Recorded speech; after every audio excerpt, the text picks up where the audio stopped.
contigo, com o Silas, com o Marra, com o Fã de Esporte, sempre uma honra com vocês aqui. Dois tempos distintos, né? Principalmente por parte do Palmeiras, muito intenso na etapa inicial. Depois, o Internacional, que, como bem disse o Marra, cresce muito com a entrada do alemão, mexendo demais em relação ao setor defensivo do Palmeiras, nos entrelinhas, né? Tanto na primeira como a segunda, girando muito e usando aquilo que ele tem de melhor, a força física, um jogador de muita explosão e que fez um belíssimo gol. Mas um Internacional que ainda carece de muito mais foco e muito mais atenção no jogo, se a gente for colocar no total. O Inter que fez um primeiro tempo abaixo e no fim do jogo meio que aceitou o empate. E isso de ter aceitado esse empate fez com que a desatenção do setor defensivo, o erro do Edenilson, causasse a vitória do Palmeiras. Daqui a pouco tem a Renata Ruel também aqui pra gente falar dos lances da arbitragem, tá? Tem muita reclamação, tem um gol anulado do Palmeiras também, um lance bastante difícil que foi analisado ali pelo VAR, um impedimento, e ainda os lances do jogo da manhã que também foi bastante confuso. Silas, que vitória importante pro Palmeiras e apertada em cima do Internacional.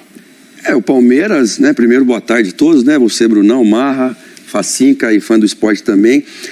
Eu começo a ver no Palmeiras, não dá para cravar que o Palmeiras vai ser campeão. Mas a gente começa a ver situações de time que vai chegar. Ganha na última hora, deixa de tomar um gol contra o América no último minuto do Juninho. O Atlético Mineiro tomou o gol do Cuiabá no último minuto. Quer dizer, então assim, a gente começa a ver alguma coisa no Palmeiras. E quem assistiu o primeiro tempo achou que ia ser 4 ou 5-0 para o Palmeiras, porque o Inter não compareceu.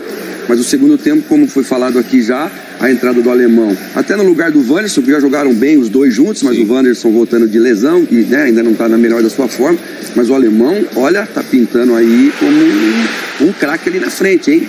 Um jogador muito forte, um jogador com muito faro de gol, e hoje mostrou mais uma vez, né? A gente tá vendo os lances agora, os melhores momentos, não só os gols, e o Dudu realmente aparecendo muito nos primeiros pelo menos 15, 20 minutos ele tomou conta ali, né, Marra? Então, e pela escalação do Inter, o Johnny tem jogado muitas vezes, ele entra muitas vezes, não começando a partida, mas no segundo tempo, simulando um lateral direito. Pela escalação do Inter, eu pensei que o Inter fosse jogar com 3 zagueiros, com o Mercado cobrindo o lado direito e o Johnny por ali. Não foi. Pelo menos nos minutos iniciais. Em alguns momentos o Johnny ficou vigiando o lado direito. E aí, Bruno, foi um convite pro Dudu. Dudu contra o Mercado. Olha, ele fechou o Mercado. Foi um passeio. Tem que tomar cuidado quando fala fechou o mercado, quando abriu o mercado, porque não sabe se é da bola. Foi o mercado delivery ao Dudu, é esse, né? Levar o Dudu embora, o torcedor palmeirense ficou preocupado. Ah, sim, ainda tem isso. Até a mudança dele no segundo tempo eu não entendi. Não sei se era uma questão física, mas o Wesley entrou mal no jogo, né? Sim, e o Dudu tava muito bem no jogo, né? Pois é. Tava fazendo a partida.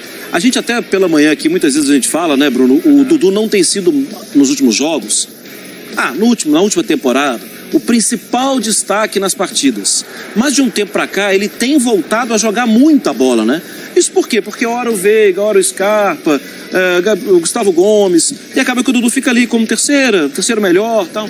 Acho que a partida dele hoje, especialmente no primeiro tempo, foi uma partida Dudu, sabe? Sabe aquele Dudu que a gente conhece?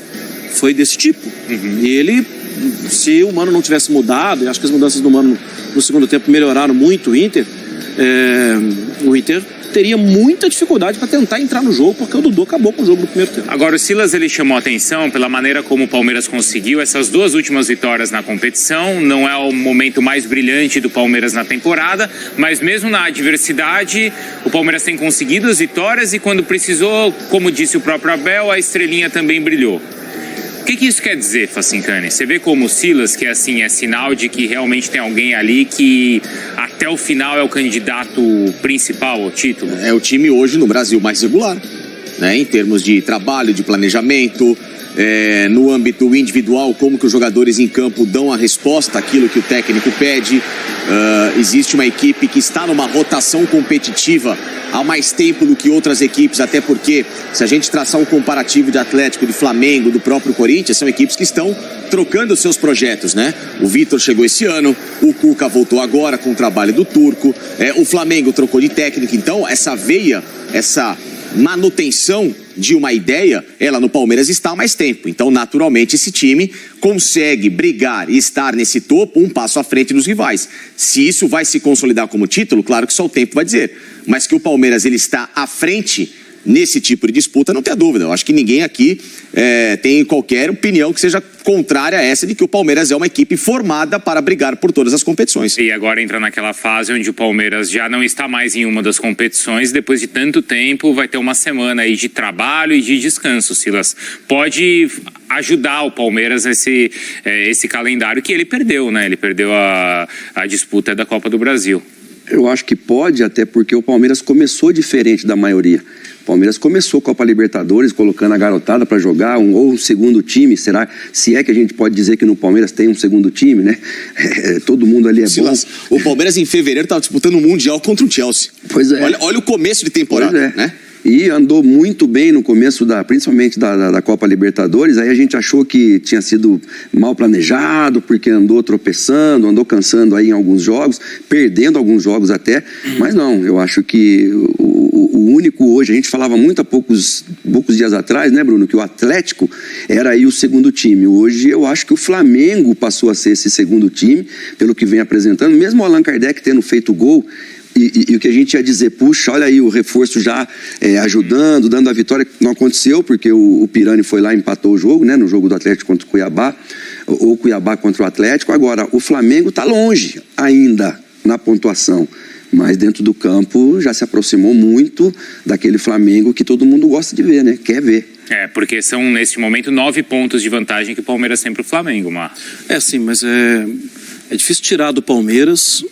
Bom, Bruno, falamos sobre isso também durante a semana, seria um malabarismo muito grande tentar explicar um outro campeão de turno. Porque o turno foi muito com a cara do Palmeiras, que cresceu durante a competição, que reafirma tudo que a gente já esperava de um candidato a tudo, né? De um time que mantém o mesmo técnico já há algumas temporadas. A diferença, ela é boa, especialmente porque o campeonato o atual, né? Diferente de anos anteriores. É o campeonato da irregularidade, é o campeonato que tem a pontuação mais baixa, por exemplo, se comparado ao ano passado. E é difícil acreditar que o Palmeiras, em algum momento, vá abrir mão, vai perder a força. Acho que é comum não pontuar sempre 100%. O Palmeiras viveu isso há pouco tempo. Em 9 pontos disputados, conquistou 2. Mas essa é a regularidade dos outros também. Sim. Dificilmente alguém faz 4, 5 vitórias seguidas. Agora tem esse momento muito legal do Flamengo, mas isso não é uma realidade do Campeonato Brasileiro. Então, assim, eu acho que o Palmeiras é fortíssimo, fortíssimo, fortíssimo, com a vantagem agora de ter, vantagem entre aspas, né? De ter um pouco mais de tempo também para descansar jogadores, para treinar, para variar com a eliminação da Copa do Brasil. Nesse campeonato tão equilibrado, não é cedo perguntar assim, já, mesmo que entre aspas, uma cara de time campeão? É cedo perguntar, mas não é erro a gente voltar atrás na opinião. Porque o campeonato tem mostrado. Qual é a fotografia do campeonato no momento? O Palmeiras tem boas possibilidades de ser campeão. Daqui a 2 meses pode não ter. Essa é uma fotografia do momento. No momento, é uma evolução muito grande do Flamengo. É um Fluminense que... É um Corinthians com os reforços que estão chegando. Agora, também, é o Atlético com técnico novo. Então, esse é o momento. A gente não tem momento do Atlético, porque o Cuca nem chegou, vai chegar amanhã. Então, assim, hoje a cara é uma cara muito bonita do Fluminense, muito interessante ver jogar. É uma cara muito bonita do Flamengo e é uma cara bem interessante daquele que já é líder com folga, que é do Palmeiras. Tem essa cara, Facincani? Sempre teve, né? Porque se a gente pega o que foi esse começo de temporada e que o Palmeiras tem feito em temporadas anteriores, somado à experiência de títulos que ele vem somando, é natural que essa equipe ela entre com essa cara de campeão. Esses elencos, Palmeiras, Atlético, Flamengo, Corinthians agora, são formados para ter essa cara de campeão, né? Você não descarta essas equipes. Então, o que vai diferir uma equipe de outra no campeonato é o aproveitamento de pontos em jogos-chave e até no embate entre eles. Aí é onde você vai ver quem que vai tirar de cena o seu rival. Mas não dá para você descartar o Palmeiras, muito pelo contrário, dessa chamada cara de campeão. Né? Até pelo que o Palmeiras tem apresentado. É um time que é uma máquina de competir. Né? Esse Palmeiras do Abel, ele é assustadoramente competitivo. Ele entra, tirando o que aconteceu na Copa do Brasil, é verdade, mas Pô, perde para um rival, perde para o São Paulo, que tudo bem, é um time hoje inferior, mas é um clássico, acontece. Não dá para dizer que foi uma tragédia, uma surpresa. A tragédia foi ano passado contra o CRB. Aquilo ali é ponto fora da curva. Agora, perder para o São Paulo, não.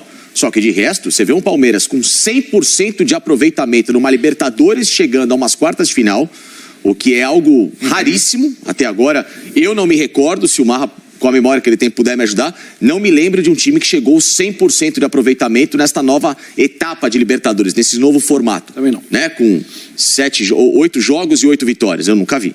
Eu não me recordo. Né? Se alguém puder me ajudar, agradeço, mas não me recordo. Então, se isso não é a cara de um time que ele... sabe, esboça esse tipo de sentimento competitivo, e isso é assustador para os adversários, uma equipe dessa, ela sempre vai entrar com cara de campeão em qualquer